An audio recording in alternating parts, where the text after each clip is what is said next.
Hi everyone. Today I'm going to start a very important subject and that is UP Revenue Code 2006. This is going to be very useful for you if you are preparing for judiciary exams. Especially judiciary mains के लिए ये बहुत ही important subject है. So इस video में हम UP revenue code का बेसिक इंट्रोडक्शन, स्ट्रक्चर और इसके 1 से 3 तक के सेक्शंस कवर करेंगे.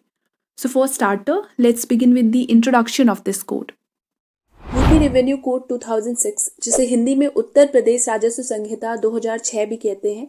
As the name says UP revenue code 2006 is a codified law and ये एक लोकल लॉ है which extends to the state of UP and not beyond its territory. So it's a code dealing with the matters related to land revenue, tenures, reforms, etc. And here the word tenure means right related to lands. So ये उन सारे laws का एक collection है जो कि उत्तर प्रदेश के अंदर सारे रेवेन्यू मैटर्स से डील करते हैं. Now what is code? Code का मतलब क्या होता है? तो ऐसे लॉज जो पहले से बने हुए होते हैं और जो किसी एक पर्टिकुलर एस्पेक्ट से डील करते हैं उनको मॉडिफाई करके और कॉन्सोलिडेट करके यानी कि एक साथ कंबाइन करके कोडिफाई कर देते हैं और उसे एज ए लॉ पास कर देते हैं which is called as code.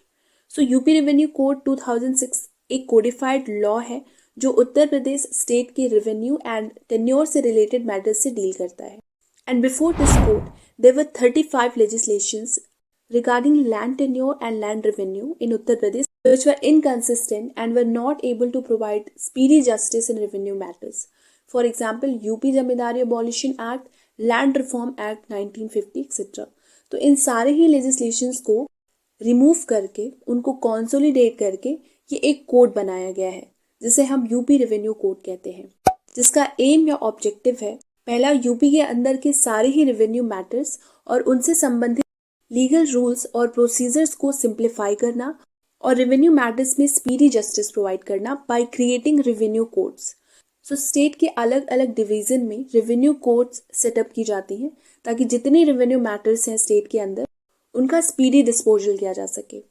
और एक ऑब्जेक्टिव ये भी है कि land tenure and land revenue matters से रिलेटेड लॉज को अमेंड करना और उनको कंसोलिडेट करना. So this was the basic introduction of UP revenue code. Now if we talk about the structure of this code, so it consists of 16 chapter, 234 sections and 4 schedules.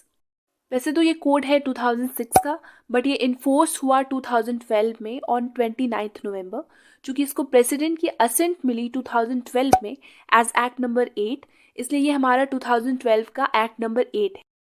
And out of 234 sections इसके कुछ sections enforce हुए 18 दिसंबर 2015 को और बाकी के 11 Feb 2016 से. Moving forward इस code का सेक्शन 1 बात करता है short title, extent and commencement की.